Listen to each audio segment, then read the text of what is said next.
এটা হচ্ছে আমাদের সেই পাঙাশ মাছ যে পুকুরে ছাড়ছি, আমাদের সেই ছোট্ট একটা পুকুর হচ্ছে।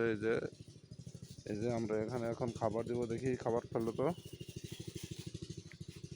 আস্তে আস্তে, অত দূরে না, কাছাকাছি কাছাকাছি ফেলো একটা। এই যে দেখেন, গতদিন আমি যে দেখাইছিলাম যে ভাসমান খাবার তৈরি হবে, সেই খাবারটা কিভাবে ভাসমান হয় আমি সেটা হচ্ছে আপনাদের দেখাচ্ছি। এই দেখেন, এই যে খাবারটা ফেললাম, ওই খাবারটা আবার এখনই উঠবে। হ্যাঁ, এখনই উঠবে। এই দেখেন, পরীক্ষিত, সম্পূর্ণ পরীক্ষিত। এই যে খাবারটা ফেললাম, খাবারটা এখনই কিন্তু আবার উপরে চলে আসছে, দেখছেন? মানে ভাসমান খাবার চলে আসছে।